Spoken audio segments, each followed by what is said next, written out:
Bonjour Odile, alors on va résoudre le problème que tu m'as envoyé.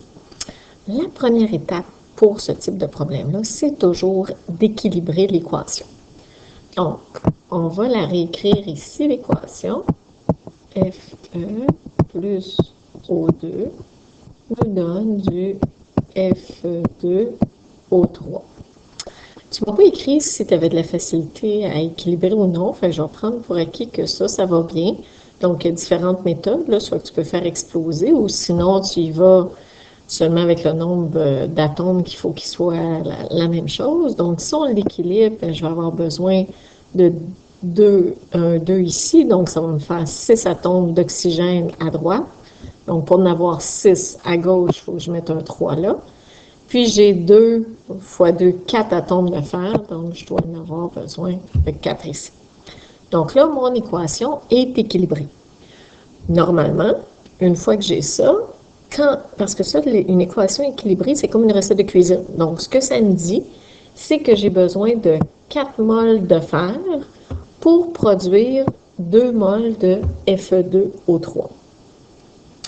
C'est vraiment des proportions. Puis, pour calculer les proportions, il faut toujours que ce soit des moles. Donc là, dans le problème, on nous parle d'une masse. Cette masse-là, je vais devoir la convertir en moles. Donc, c'est ma deuxième étape que je vais faire ici. Donc, je vais trouver le nombre de moles qui correspond à 798,5 grammes de Fe2O3. Comment je fais ça? La première chose à faire, c'est de déterminer la masse molaire du Fe2O3. Donc, la masse molaire, on trouve ça à partir du tableau périodique. Donc, j'ai 2 moles de fer. Donc, une mole de fer, si tu regardes dans le tableau périodique, ça pèse 55,85. Donc, j'en ai 2. Et j'ai 3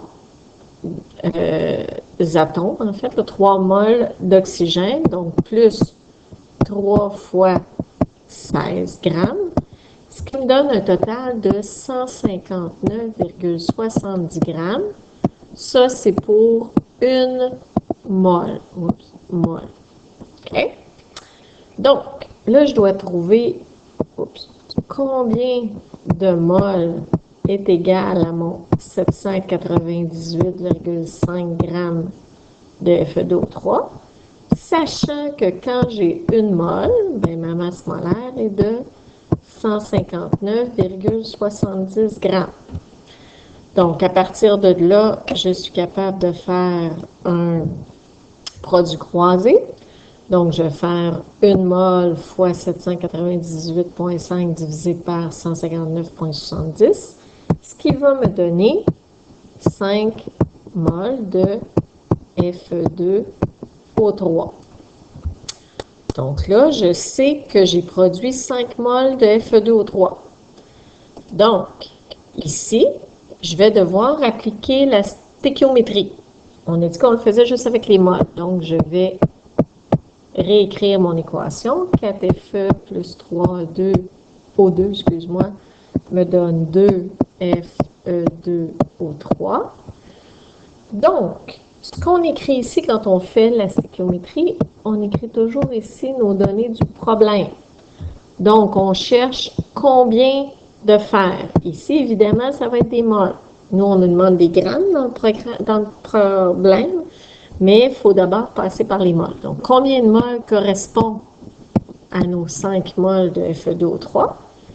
Et l'autre partie ici, j'indique les coefficients de mon équation. Donc, sachant que quand j'ai 4 moles de fer, je produis 2 moles de Fe2O3. Donc, encore une fois, qu'est-ce que je vais faire avec ça? Je vais faire un produit croisé. Donc, je vais faire 4 fois 5 divisé par 2, ce qui va me donner 10 moles de fer que j'ai produit. Mais dans la question, on ne te demandait pas le nombre de moles, on te demandait le nombre de grammes. Donc, ma dernière étape, ici je fais une petite erreur, qui va correspondre à 10 moles de fer. Donc, Encore une fois, pour être capable de transformer des moles en grammes, je vais devoir passer par la masse molaire du fer.